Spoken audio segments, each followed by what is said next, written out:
Hello दोस्तों, भाइयों, मित्रों, मैं आपका दोस्त राजू कश्यप। जय माता दी, जय गुरु गोरखनाथ दत्तात्रेय भगवान की जय हो। तो आज के समय में समय हजारों सालों से चला आ रहा है। हजारों सालों से चला आ रहा है। कई युग बीत जाते हैं, कई सदियां बीत जाती हैं, कई सभ्यताएं मिट जाती हैं, कई मनुष्य मर के फिर से पुनः जीवन को प्राप्त करते हैं। हम एक दिन शमशान घाट के पास अचानक बैठे थे, तो मैंने सोचा कि हर मनुष्य मरता है और नया मनुष्य जीवित होता है। हर घड़ी मनुष्य मरता है, हर घड़ी मनुष्य जीवित होता है। इधर आदमी जा रहा है, उधर आ रहा है, तो कुछ तो कारण होगा ना मनुष्य का जीवनी के बारे में। कारण का मतलब ठोस वजह होनी चाहिए। ठोस वजह से मतलब ये है कि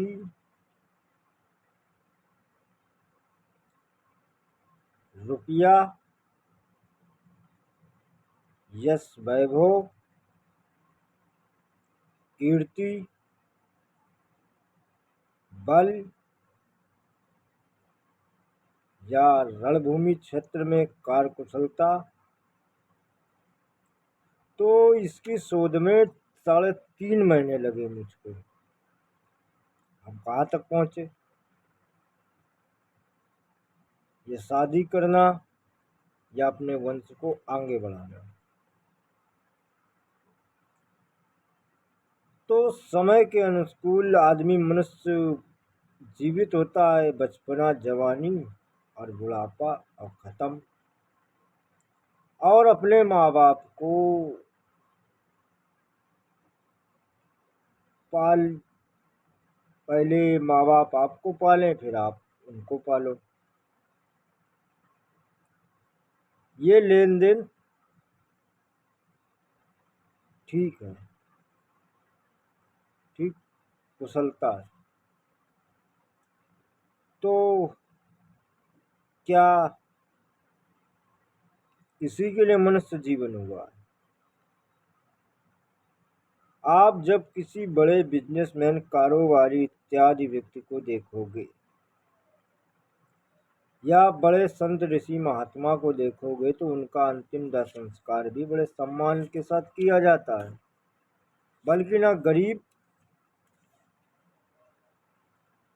और अपने परिवार में सीमित हुए व्यक्तियों के अंतिम संस्कार। क्यों उनको वो यश, वैभव, कीर्ति नहीं मिली? इसका प्रमुख कारण है ज्ञान। और तुम्हारी कुशलता से ही तुम्हारा चरित्र और तुम्हारा वास्तविक स्वरूप प्रदर्शित हुआ संसार में। भगवान ने तुमको पूरी स्वतंत्र आज़ादी दे रखी थी। अगर ऊपर वाले की देन से तुम्हारा कोई अंग निष्फल कार्य नहीं करता है, तो उसके लिए ईश्वर तुम्हारे लिए नया मार्ग अवश्य खोजेगा। इसमें बिल्कुल भी संकोच नहीं है, 100% सत्य है। और मानव जीवन व्यर्थ क्यों लगता है हर किसी को? सबसे पहले, समय कोई भी हो, ज्ञान और पढ़ाई की इस समय बहुत ज़्यादा आवश्यकता होती है हर मनुष्य के जीवन में। अगर आप जब पढ़े होंगे तो आप अपनी बुद्धि के संयम के अनुसार किसी भी क्षेत्र में सफलता को पा सकते हैं। जब आप ज्ञान नहीं होगा, कुछ मालूमात नहीं होगी, किसी भी क्षेत्र की पढ़ाई करी हो आपने, पूजा पाठ से संबंधित वैदिक शास्त्र विधि के अनुसार पढ़ाई करी हो, या भौतिक जगत में चल रही विद्या, डिग्रियां जिसको कहते हैं MBA, B pharma, BSc, BDA, MSc, इस तरह की नौकरियां आईआईटी या ऑक्सफोर्ड यूनिवर्सिटी से डिप्लोमा, इस पूरे चराचर संसार रूपी में क्या व्याप्त है? काल। हर इस संसार में तरह तरह के बाजार में जाओ, देखो सब अपना अपना जौहर दिखा रहे हैं। क्या कर रहे हैं? संसार बाजार गए हो कभी? अपना सब जौहर दिखा रहे हैं। कोई कपड़े की दुकान खोले है, कोई सब्जी का व्यापार करे है, कोई पंचर की दुकान खोली है, और कोई यूट्यूब चैनल चलाता है हमारी तरीके, और कोई नशा इत्यादि कारोबार करता है, और कोई मोबाइल सिम बेचता है, कोई सिम का ट्रांसफ़र करता है, कोई मेडिकल की दुकान खोले है। हर रणभूमि में अलग अलग, ये धरती एक रणभूमि क्षेत्र मानते हैं। सुबह से उठने तक शाम तक खाना खाने तक मानव जीवन में संघर्ष है। जिस दिन से पैदा हुए और अंतिम सांस तक संघर्ष। अब संघर्ष, बहुत से व्यक्ति नशा करके संघर्ष करते हैं और बहुत से नशा ना करके करते हैं। मकसद दोनों का एक ही है। मकसद दोनों का एक ही है कि अपनी जीवनी को किस प्रकार से जिया जाए। और कुछ धर्म के उठ के शुरुआत करते हैं मंदिर जाके, और कुछ नशे की मंदिरा की दुकान पे जाके दिन की शुरुआत करते हैं। मकसद दोनों का एक ही है ना। सब अपनी अपनी रणभूमि में जौहर दिखाना चाहते हैं कि हमारा नाम हो, हमारा नाम हो, हमारा नाम। और ईश्वर चोरी करने से क्या रोकता है? या रिश्वत लेने से ईश्वर रोकता है? या चैन स्नैचिंग करने से ईश्वर रोकता है? या हमको वीडियो बनाने से ईश्वर रोकता है? या खाना खाने से रोकता है? या मांस मंदिरा खाने से रोकता है? या हमको मसाला खाने से रोकता है? तम्बाकू खाने से या बीड़ी पीने से? हमारी समझ से तो ईश्वर ने कभी हमको टोका ही नहीं, यहाँ तक मलमूत्र त्याग करने इत्यादि कार्य में पूर्ण आजादी मिली है हमको ईश्वर की तरफ से। पूर्ण आजादी मिली है। बंधन बंधन मनुष्य को नीचा गिराने की कार्यशैली में कार्य करता है। ये बंधन कितने प्रकार के बताए गए हैं? भगवत गीता में भगवान कृष्ण ने जब कहा कि कलयुग में माँ और पुत्र अपने बेटे को इतना प्यार करेंगे कि उसको चाट चाट के लाल कर देंगे, लालम लाल, और इसको इतना प्रेम में विभोर कर देंगे कि उसकी आगे की तरक्की रुक जाएगी। माता पिता का प्रेम बताया कलयुग में। कलयुग चोर डकैत लुटेरे इत्यादि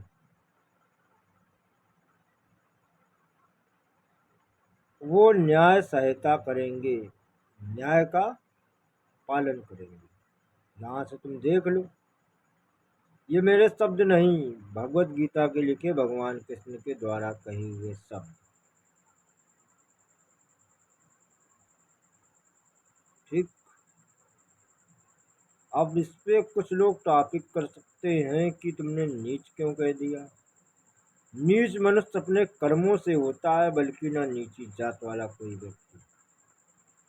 अब कैसे? जब तुम किसी के पैसे खा जाओगे, जैसे कि डॉक्टर किसी के बेफिजूल के पैसे खा जाता तो उसको क्या कहा जाता कि नीच कर्म किए, तुमने नीच के हो क्या। इस तरह के शब्द रूपी बाण चलाए जाते हैं। तो ना बल्कि मनुष्य कर्मों से नीच होता है, न जातिवाद से नीच होता है, बल्कि मनुष्य अपने कर्मों से नीच होता है। जैसा कर्म वो कर्म नहीं, दूसरे के घर में इत्यादि कार्य करना, वो नीचता कार्य नहीं, वो बताने की चीज नहीं, समझने की चीज है। जैसे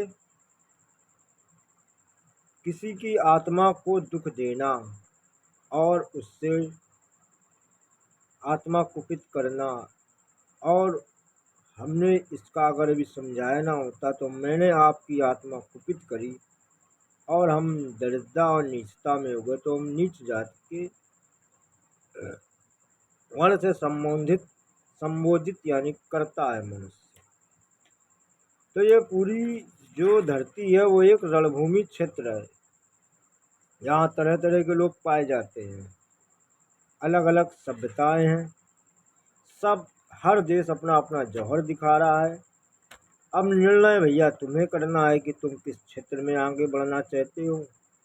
तुम्हारी समझ से जिस भी क्षेत्र में हो आप उसका ज्ञान और गुरु मार्गदर्शन अच्छा करो। एक गुरु नहीं मिलता है तो अनेक गुरु करो, जिस भी क्षेत्र में हो। हम लोगों का जीवन एक बस सोचना तुम्हें है कि ईश्वर का हाथ पकड़ के आगे इस रणभूमि में उतरना है। जैसे भगवत गीता फर्जी लिख दी गई, फर्जी इतने सारे एपिसोड बना दिए गए, फर्जी पढ़े लिखे लोग भगवत गीता का प्रचार कर रहे हैं। कथा वही जो व्यथा कर दे, समस्याओं का निदान कर दे, कथा वही है। बाकी सुना हम भी लेंगे कथा और सुन तुम भी लोगे। और जब तुम्हारी व्यथा नहीं समाप्त हो गई तो कथा का कोई तात्पर्य महत्व नहीं होता है। भगवत गीता का मेन उद्देश्य यही है, पूरी भगवत गीता का सार, कि जिस प्रकार भगवान कृष्ण अर्जुन की मदद करते हैं महाभारत में, उस समय का महाभारत आज का महाभारत, तो भगवान और गुरु इसीलिए करे जाते हैं कि इस संसार रूपी में भवबंधन से पार हो जाए और इस कार्य में हम अपने जिस मार्ग में हैं उसमें कुशलता प्राप्त हो जाए। मेन उद्देश्य यही भगवत गीता का पूरा सार, और कर्म को पूरी भगवत गीता में महत्व दिया गया है। ठीक। अब पूरी एक जितने भी देवी देवता थे अलग अलग तरह के कार्य कुशल करके और भगवत मार्ग प्राप्ति को गए। अब सब रावण को बताते हैं, वो दशानन था, उसका पुतला दहन किया गया। कभी आपने विचार विमर्श किया? उसका जौहर इतना था, जैसे महाराणा प्रताप का जौहर की उनकी पूजा होती कहीं कहीं पे, छत्रपति शिवाजी महाराज इतने जौहर थे उनके, लंकेश बताते थे कि एक मनुष्य होके उसको देवता मारने आए। उसने ऐसे कर्म करे, अखंड तप किया ना, और इंद्र का सिंहासन, इंद्रजीत उसका पुत्र। कहानी खाली जीवनी देखने का माध्यम नहीं है, ये कुछ सीख देती है। क्या सीख देती है? कि हे मनुष्य उठो, जागो, देखो। सुबह सुबह चिड़िया का गान यही होता है। तो क्या कह रही हैं कि उठो, अपना जौहर दिखाओ। आसमान में उड़ते हुए चील को देखो, अपना जौहर दिखाओ। सुबह दौड़ते हुए नवयुवक को खेत में काम करते देखो, या व्यायामशाला में नवयुवक को देखो, सब अपना जौहर दिखा रहे हैं अलग अलग क्षेत्र में। अब 10-11 बजे तक सो या जौहर दिखा लो। कहाँ से समझ गए? रणभूमि है, अलग अलग कार्य कुशलता है। जो जितने आगे बढ़ गए उसकी प्रसन्नता होगी, भगवान ऊपर पहुंचेगा कि तुमने अब मेरा हाथ पकड़ के युद्ध रणभूमि में जीता है या मुझसे अलग रह के। फैसला तुम्हारा है। पूर्ण आजादी पहले ही बता दिया तुम्हें दिया है।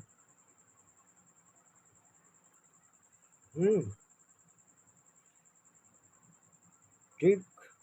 और कर्मों के फल से इसके कर्मदाता भगवान शनि भगवान बताए गए हैं और माता काली इसका निर्णय करती हैं, जो हर काल, हर युग, हर घड़ी, हर समय, हर क्षण में व्याप्त है माता जगत जननी। तो विषय बहुत बड़ा हो गया, समाप्त करते हैं।